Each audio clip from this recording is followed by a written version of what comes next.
Hi, this is Sir Jet and welcome to another episode of the History Lectures. Today our lesson is the Philippine History Timeline.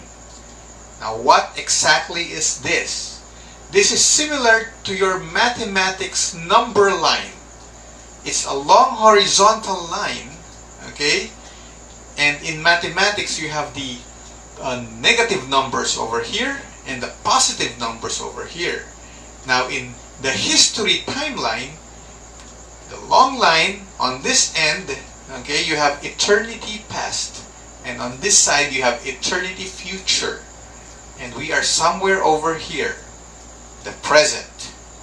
Now what we will do today is I will walk you through that long line to refresh you of the things that happen along the Philippine history timeline. We will focus on the highlights only. Okay, we will not talk about everything, but just the most important things that happen along the timeline. Now, why are we doing this? Because we need to be refreshed of Philippine history before we go to the serious nitty-gritty stuff starting next week. We must see the overall picture first of Philippine history. And the last time you had your history class was when you were in junior high school. That was a long time ago. Okay, so this lesson is something that will make us remember Philippine history. Okay, and so that you will know the context of our specific lessons beginning next week. Alright, so when I say we're going to talk about the diary of Mabini, okay, so you know along the line, where is Mabini? Is he somewhere here, or somewhere here, or somewhere here? Okay, so you know where we picked up the primary document or the diary that we will study. Alright, so this is how the Philippine history timeline looks like. Okay, so we have here the arrow, eternity past, and over there is eternity future, and we are somewhere standing over here. Now the different colors represent the different segments or periods in our history. Okay, so it's like shoe boxes, and we will pick up just one primary document, one diary from every segment of Philippine history. Not two, but just one per period. Okay, that's how we will go through this term. Now, what are these periods in Philippine history? The first one is Pre-Colonial Times, Spanish Colonial Era followed next, and then we had the war period here, the Philippine Revolution and the Fil-Am War, followed by the American Colonial Period, the Japanese occupation, and then this is the time when we became free, the Third Republic. Then we had martial law and the Post-EDSA period over there. So what I will do is I will talk about the description, the brief description of the period and who were the prominent personalities who played major roles in each of those periods. Okay? Now go and focus. I'll bring you closer now to our screen. Okay, so you can now see this also in your PowerPoint in Blackboard. Okay, so let's talk about the first period, the Pre-Colonial Times. I colored it black because it's a dark time. We don't know much about that period. Nobody's really writing the specific events that happened in those times. When we say pre-colonial, that means before we became a colony. This is before the coming of the Spaniards. And who were the people living in our islands? The Cagayan man, the Tabon man, and their families, They were hunting. They probably lived in caves. And later on, the inhabitants of our archipelago were the Malayans. This is the time of the Datus, when they had those little kingdoms called barangays. And when we say Malayan, it means brown race. Okay, so we are the Malayans, the brown-skinned people of the planet. And the brown people inhabited our archipelago before the coming of the Spaniards. They had a great civilization. Magellan was the first one to come over here, and he died in the Battle of Mactan. And after that event, many other conquistadores from Spain came, and they were unsuccessful in colonizing us. It's only around 50 years after Magellan that the Spaniards were able to pin us down and really establish a colony here and say that Las Islas Filipinas is part of the Spanish Empire. And so the Spaniards ruled us for 333 years. That's a very, very long period. 333. It's very easy to remember also when I ask you in the exam. 333. The number 3 repeated 3 times. And that is also my birthday. No, not March 3. But my birthday is November 29. How did that become 333? You count from January 1. 333 days. You end up with November 29. The 333rd day of the year is my birthday. Wow, that's why the number 3 is very important for me. That is my favorite shot in basketball. Anyway, so the 333 years of Spanish rule started in 1565 when Miguel Lopez de Legazpi arrived here and started taking over the Philippines, and it ended in 1898, okay, when we declared our Independence Day. You count that, that's 333 years. Now, one thing that you should understand is that when we say Spanish Colonial Era, it's only in Luzon and Visayas. It's only those places that the Spaniards were really able to conquer. Okay? And they Hispanized those places. Now, what happened to Mindanao and Sulu? They remained unconquered. So, when we say Hispanized, that's we Filipinos adopting or learning the Spanish way. So we learned how to dress like them. We said goodbye to the bahag. Okay, and then we learned their religion. We learned how to cook their food, and we learned how to speak a little Spanish. And so Luzon and Visayas became highly Hispanized, while Mindanao and Sulu, they were able to preserve their culture, traditions, and religion in those 333 years. Okay. Now, the 333 years ended because of the Philippine Revolution. Okay? And then there's another war that happened right after the Philippine Revolution. It's called the Fil-Am War. Okay, now let's talk about the Philippine Revolution first. Okay, so because of the 333 years of Spanish colonization and abuse and maltreatment of the Filipinos, there's a guy named Jose Rizal who, he's our national hero, by the way. He wrote novels that inspired Andres Bonifacio to put up the Katipunan and fight for our independence. Now that is called the Philippine Revolution. The war versus the Filipinos versus Spain. It's from 1896 to 1898. That's roughly 2 years. It began with the cry of Pugadlawin when Andres Bonifacio and friends tore their cedula and shouted, "Long live the Philippines! We're going to fight the Spaniards to free this country." And that's the beginning of the revolution, the cry of Pugadlawin. And it ended on June 12 in Kawit, Cavite, when Aguinaldo declared Philippine independence.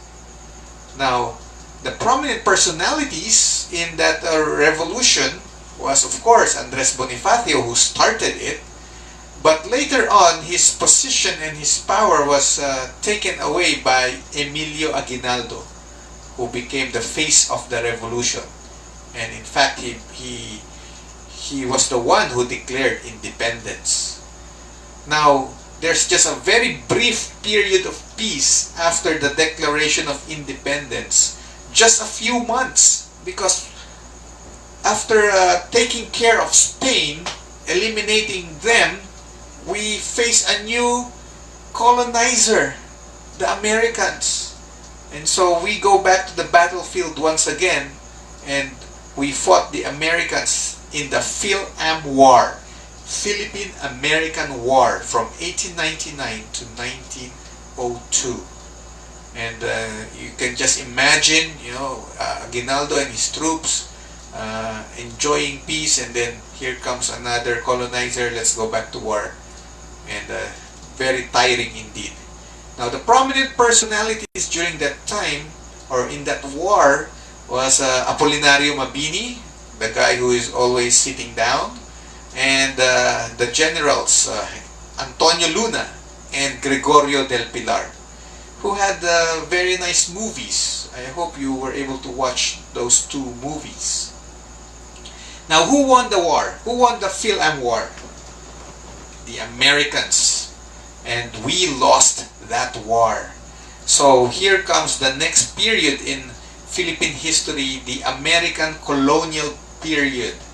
So they won the war, they took over our country, ruled us for the next 48 years.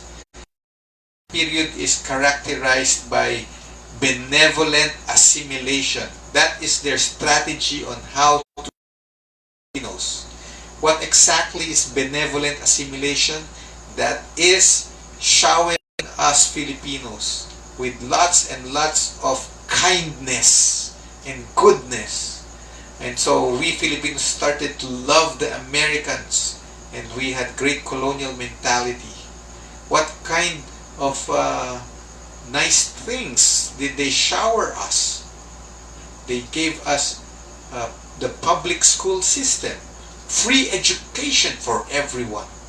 Then they taught us democracy. These things we didn't experience during the Spanish period. And now we are experiencing it with the Americans. So everybody loved the Americans during that time. Wait, there's more. During the last years of those 48 years of American rule, they put up the Commonwealth period, or the Commonwealth Republic, which is actually a training period for independence, beginning in 1935, and the trainees graduated in 1946. This is the time when Manuel Quezon and Seri Osmeña and their other contemporaries were trained by the Americans how to run a republic. Why?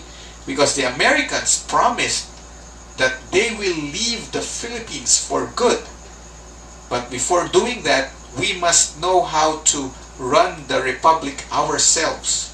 So they put up the training period called Commonwealth period.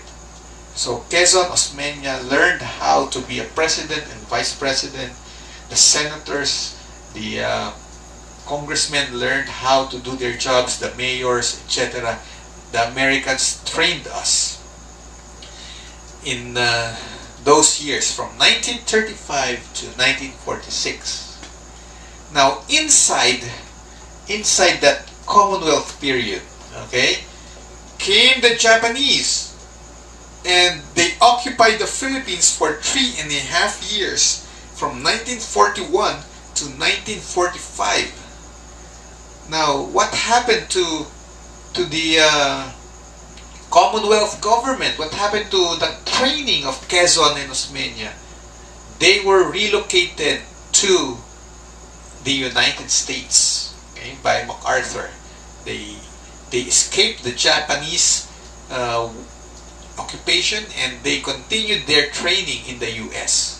While here in the Philippines, the Japanese lorded it over. Okay? They occupied our country, and we put up a gallant stand in Bataan and Corregidor. Lots of Filipino heroes there, but we lost. We lost that battle. And you know, Filipinos, even though we lost, we are freedom lovers. We continued the struggle. The guerrillas put up their own warfare. So they banded together. They lived in the mountains, attacked the Japanese from time to time. That's called guerrilla warfare, and that happened in the next 3.5 years. Okay.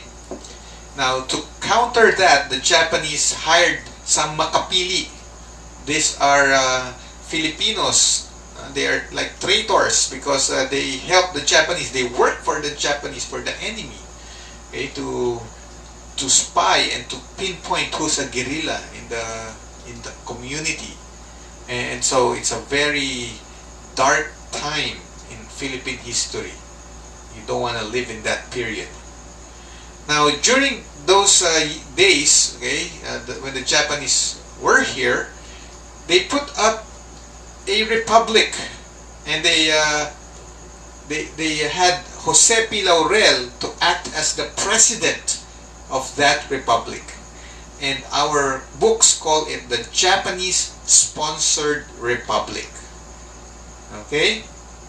And of course, the Japanese had the final say. Okay, so Jose P. Laurel is under them, okay? But he has a title, president. Now, the Japanese were wiped out in 1945 during the liberation period, when MacArthur returned to fulfill his promise, I shall return. And they were able to drive away the Japanese, because the guerrillas were also helpful in those years when the Americans were not here. They were able to weaken the Japanese forces, and when MacArthur returned, the American forces just delivered the knockout punch, but the little jabs were done by the Filipino guerrillas. And so 1945, the Commonwealth government was back here in the Philippines, and in a year the Commonwealth, or the training period, is over. And so we enter the next period in Philippine history, the Third Republic. This is the time when we were truly free, when the Americans finally left the country. And who were left behind? The trainees of the Commonwealth. Okay, so Quezon was already gone by this time, and our president then was Manuel Rojas. Now, when you hear the word Third Republic, you must wonder, there must be a First and a Second Republic. Yes, the First Republic is Aguinaldo's Republic. Okay, the Second Republic is the Laurel Republic during the Japanese period, and the Third Republic is this one. Okay, the republic that the Americans left, okay, when they made their exit in 1946. So the Third Republic is the Free Philippines period. Okay, the time when we are standing on our own feet. No more Americans, no more Japanese. We are on our own. And July 4 is actually a holiday during those years. When I was a little boy, it's still a holiday. And now it's just an ordinary day. Now, as I mentioned a while ago, the president that the Americans left us with in 1946 was Rojas. And then he was followed by Quirino. And then Magsaysay. He's the one who died in the plane crash. And then after Magsaysay, we had Carlos P. Garcia, and then Diosdado Macapagal, the father of GMA, and then Marcos. Now, when Marcos was president of the Third Republic, he declared martial law, okay, in 1972. And when he declared martial law, he's basically abolishing the Third Republic. He's erasing it. And he is establishing a new republic, the Fourth Republic, which he called Bagong Lipunan. Okay, so now why did he do that?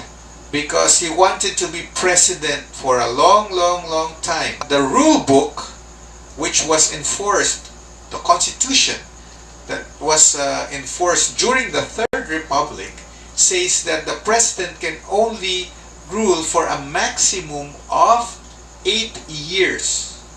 And so before his 8th year in office, Marcos declared martial law. He erased that rule book and replaced it with a new rule book which says he can be in power longer. Okay? And that's the Bagong Lipunan period, the Fourth Republic. It's characterized by a dictatorship form of government.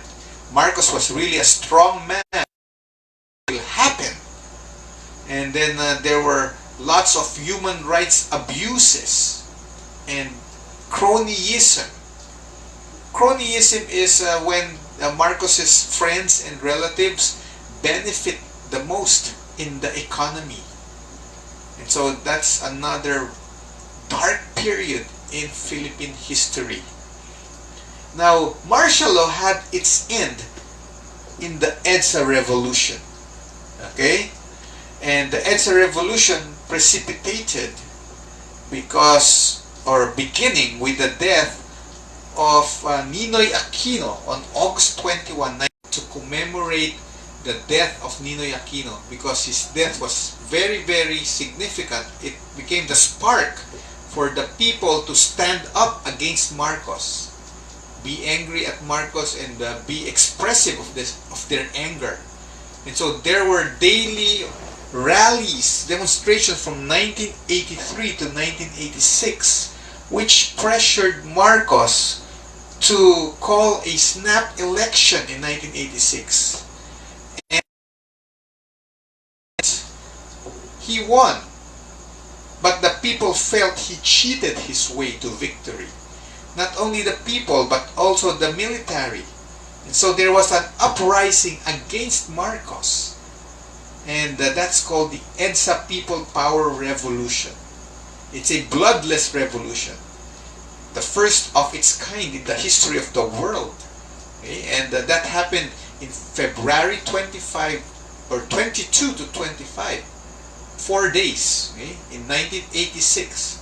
And so February 25 is a holiday. No classes also on Feb 25. Okay, and that's the day when Cory Aquino became president, because Marcos has fled the country.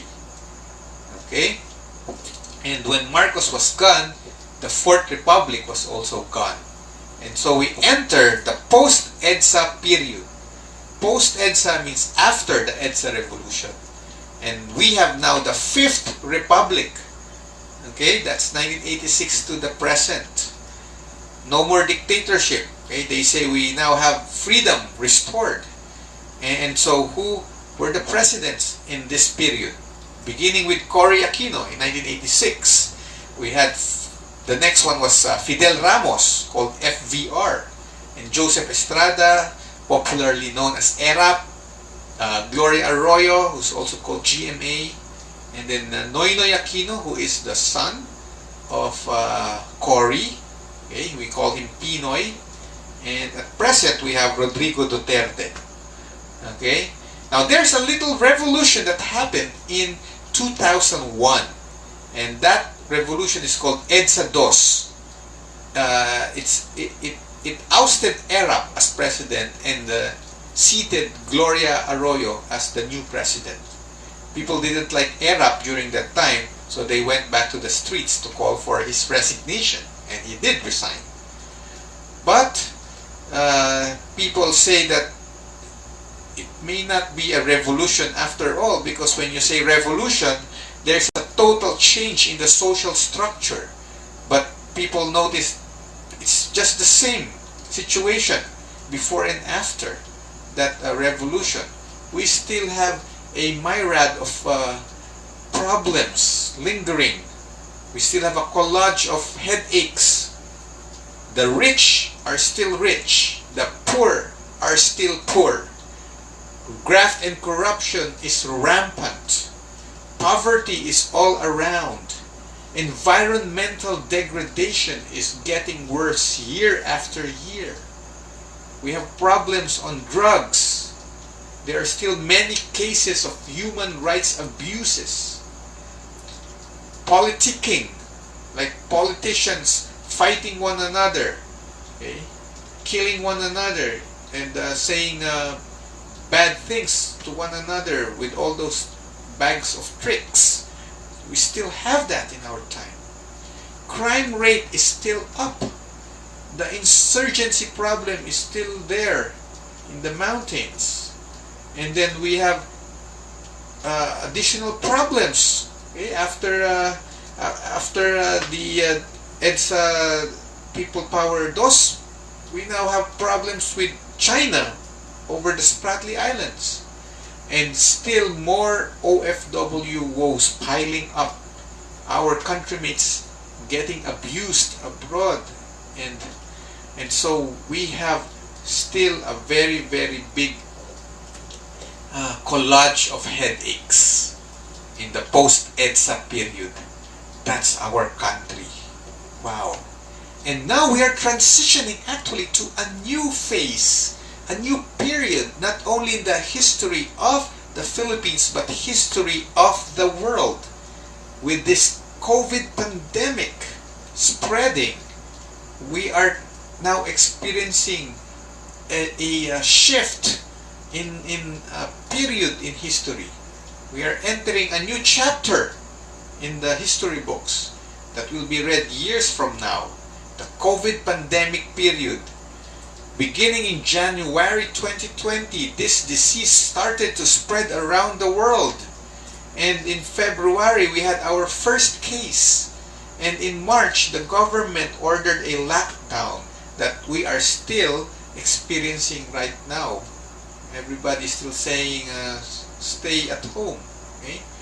And with this pandemic, thousands of Filipinos got infected. We have several cases, thousands actually, of cases each day. And many lost their sources of income. And the economy halted. And all aspects of life was affected, including education. That's why we are having this online class. And what is the direction of the world now? It's going to be a lifestyle of physical distancing and increased online engagement. And we don't know what's coming, what's more in the future, but this is just the beginning of a new era, the COVID era in the history of the world. And so there we have it. I have just walked you through the Philippine history timeline. So I hope this session was able to refresh you about the story of our nation. Because beginning next meeting, we will now go piece by piece, okay? One study per period. So today I just presented the big picture. Next time we'll go to the nitty-gritty. Okay? So I hope you learned a lot. You enjoyed our time together. This is Sir Jet saying goodbye and see you in our next meeting.